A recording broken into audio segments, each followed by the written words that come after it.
Shit. I got off the phone and I was just talking to the phone operator and,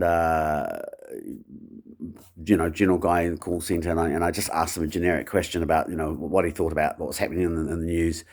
And at the end of and he said, "Oh, I haven't had a chance to do that, but I'm looking after my daughter. She's fighting. She got leukemia, and we had a bit of a chat.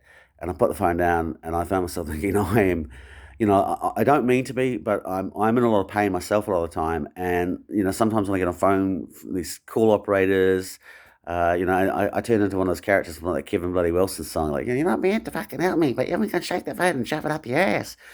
And I'm going to try and just keep my inner jerk under control, because after that conversation I had this morning is that, brought home a point that we sometimes, when we deal with these automated systems and these, big government agencies or institutions, we get frustrated, and we, with the people at the front line of these call centers, quite often like cop it.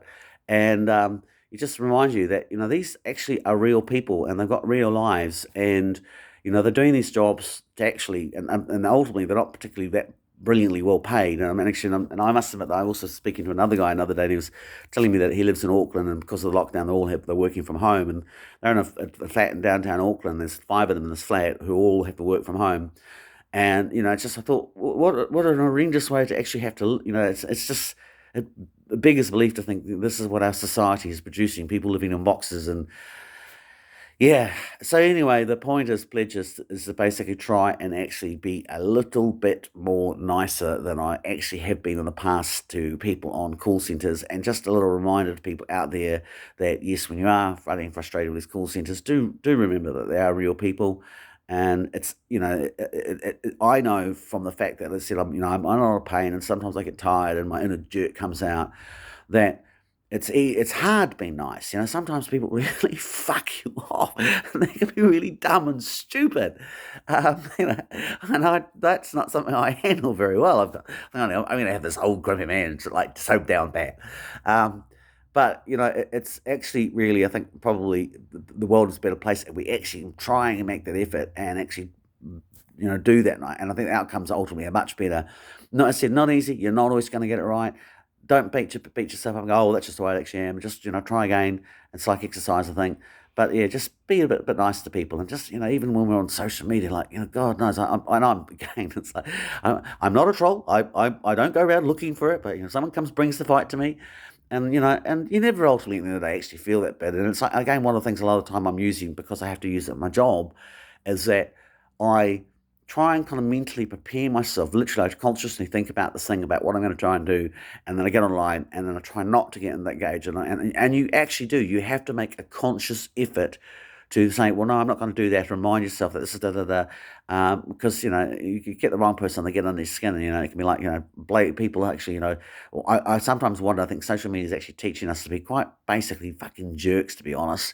And you do, and I noticed that so there's this sort of two worlds where there's people that either can't say anything, and they're silent and they don't know what to say, and then they get online and they go, and they reserve it all there, or else they start wandering around, and they start thinking that real life is like Facebook, and they start you start to see people doing the opposite. Um, when the reality is that the thing that we really need in this world today is more of this face-to-face kind of stuff going on. We actually turn around, we talk to people, and it's very rare that I find that when you talk to people, that even if you don't necessarily agree with their politics, that you actually walk away thinking that person's right. Most people aren't. Most people are actually quite decent. Give them a chance. And so, when we turn around, it's a frustrating thing when, when we turn around, we look at things like Wellington, and it's like, again, I'm not having to go per se at the Prime Minister, because I think that this is true of whatever the political party, but it's this thing of like, oh no, I'm not going to go out there and talk to the people, going, well, that's the role model. You're actually sending out to the people that, hey, you've got a problem, and that you've got the power, so you don't need to engage these people. And in actual fact, the worst thing about it is that in doing that, you're actually empowering, you're creating this false idea about what kind of people are actually involved in it, and you empower the elements. So you make it, and you end up making that a self-fulfilling prophecy. And of course, what then actually happens is that people then buy up into that situation, and they get up a line, and then they start going, and gnashing teeth and growling and bashing, and it just becomes polarized. And there are people out there that actually, that's what they're trying to do. They're trying to polarize the world. And everything, I look at the way things are, everything's about moving us away from being people and face to face and seeing each other, and it's about getting us to the whole system is basically trying to dehumanize us, and no good of it will come. So anyway, that's my little thought about how Heart loves and Koa and call centre people, and I promise not to be as much a jerk in future.